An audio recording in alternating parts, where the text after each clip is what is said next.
یونس علیہ الصلوۃ والسلام چې ډېر لوی جلیل القدر پیغمبر داغه قوم باندې چې څو وخت کې الله اراده وکړه د عذاب راتلو، نو یونس علیہ السلام ته خدای پاک ویلې چې ته یو طرف تشه، د قوم د پاره ما فیصله د عذاب وکړه، دوی باندې عذاب راځي او ته یو طرف تشه. نو یونس علیہ الصلوۃ والسلام چې هغه ته غرونو تلاړو،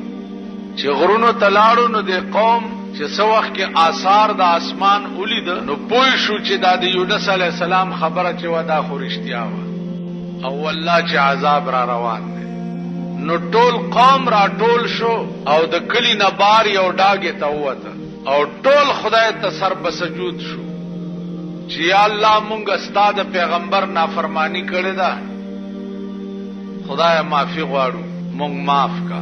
اراغله عذاب ته نه واپس لاړو، چې عذاب ته واپس لاړو قوم خو الله ته رجوع شو، بس صحیح خلق شو. یونس علیہ السلام چې څو وخت کې راغی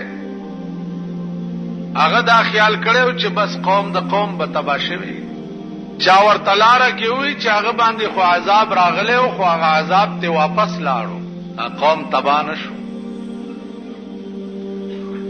یونس علیہ السلام دغه وخت کې دا خیال وکړ چې کزوز د قوم تلار شم نو زما تکذیب به وکي، دوی بداوي چې تا مونږ ته دروغ ویلیو، مونږ باندې خو عذاب را نه غي. دغه وخت کې یونس علیہ السلام د الله د حکم انتظار ونکړ چې اوس ما ته څه حکم کیږي چې داسې لاړ شه او که داسې لاړ شه.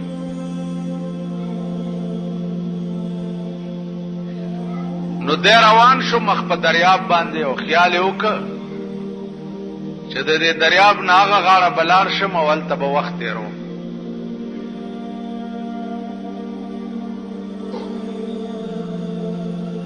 کشتۍ کې چې سور شو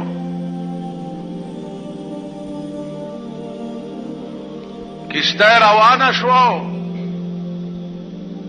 چې د دریاب منځ ته ورسېده نو کشتۍ ونښته.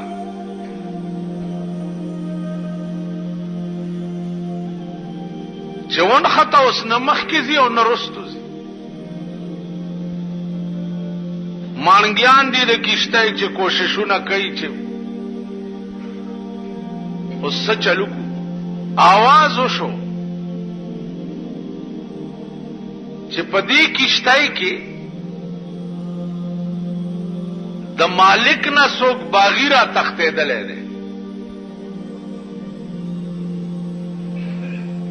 نو دا کشتۍ به تر هغې نه روانېږي چې تر څو پورې هغه باغي تاسو دې سیند ته نه یې غورځولی. کشتۍ والا اریان دي چې څه چلو کو. اوس دې کشتۍ کې خو یو سړی هم داسې نه دی چې هغه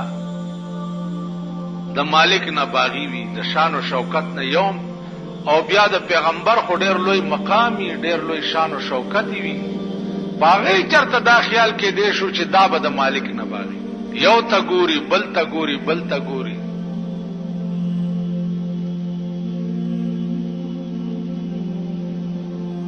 یونس علیہ السلام ورته وفرمایل چې باغي زیما ما وغورځوئ دې دریاب ته، نو اله به دا کشتۍ روانېږي کني نه روانېږي. هغې ورته وی چې ستا د شان و شوکت نه دا نه معلومیږي چې ته باغي.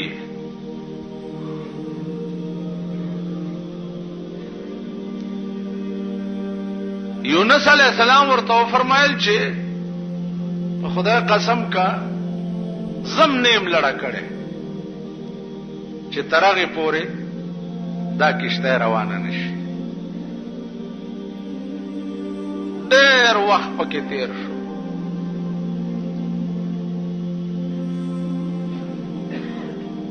کشته کې نور دنیا چې څومره ناسته ده هغه مجبوره شوه، مانګیانم مجبور شو،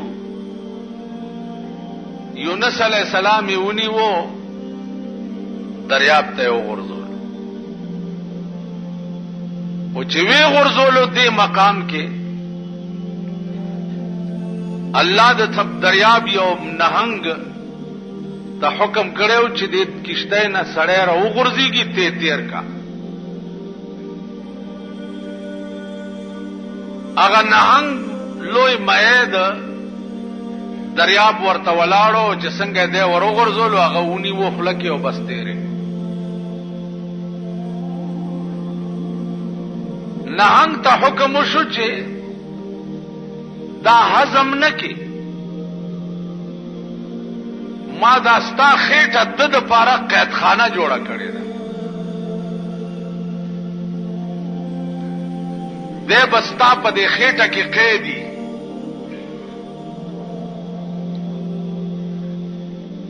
تاسو خیال راغی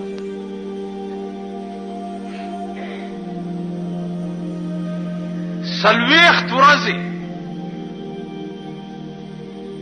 یونس علیہ الصلوۃ والسلام چې هغه د مئی په خېټه کې قید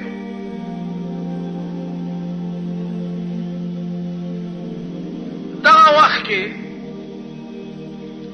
الله ته التجا وکړه چې بار الہ دې زنه د وتو صورت بچي اوزم بچنګا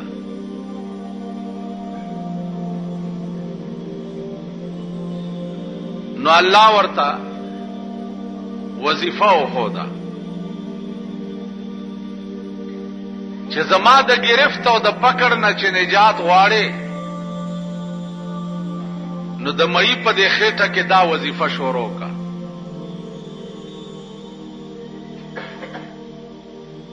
چې لا اله الا انت سبحانك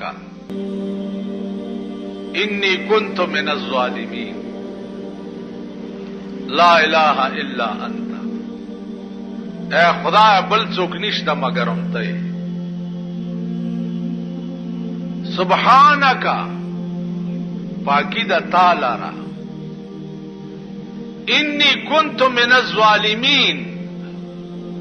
خدای ما په ځان زیاته کړې دي چې ما ستاد یو حکم انتظار نه وکړي عزیزانو سلويخت ورځې یونس علی السلام د مئی په خېټه کې دا وظیفه کوله یونس علی السلام پیغمبر دی صرف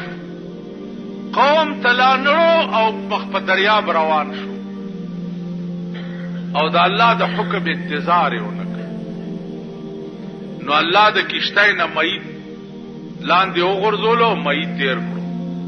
او سلويخت ورځې خدای د مئی په خېټه کې قید کړو او ورته وی چې دې خېټه کې به ته قیدی تا زما د حکم انتظار ولې ونکړ ولی نو د کپ په خېټه کې په دریاب کې سلويخت ورځې یونس علیہ السلام غوندې پیغمبر قید کړو زمون ټول عمر د خدای د حکم دین انتظار خود څه کې باغیان یو چې مونږ بس څومره کروڑونه اربونه کاله په جهنم کې کې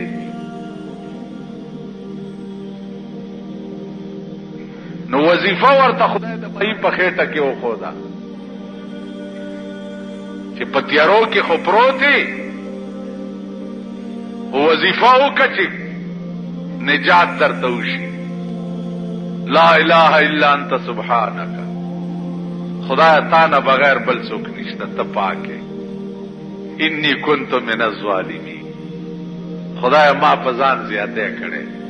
چې ستاسو د حکم انتظار مې نه کړي معافي غواړم نو سلويخت ورځې پس مې ته حکم وشو چې ورشه اوسې د دریاب په غاړه الټی کا نو راوړو د دریاب په غاړه الټی کو او د کدو بوټي ته حکم وشو چې ورشه د کپ په خېټه کې بدن کچا شوی دی ته په ورشه بوټي سورې جوړ کا چې دا بدن مچان پکېني یونس باندې سړی سره دا چل مونږ سره بس چل مونږ بسکو حضرت عمر غوندې سړی چې وفات شو 3 کاله پس حضرت علی په خوب کې ولیدو جمع او خولې پر روانې وي وی عمر دا خولې ولیدي در باندې ویل خولې را باندې ځکه دي چې ما د خپل دورې حکومت حساب چې دی اوس په 3 کاله کې خدای ته خلاص کړ اوس وزګار که عمر غوندې سړی چې ټول ورځ بناستو کمیس ته به ټاکای ګڼلې غوړي به ولا چا راوړو ویل به په خدای مې دې قسمي کوي وخورم چې تر څو راته دا پته نه لګېدلي چې ټول قوم مې غوړي خوړلي دا غوندې سړي حساب په 3 کاله کې خلاصيږي عزیزانو چې زمونږ حساب په 100 کاله کې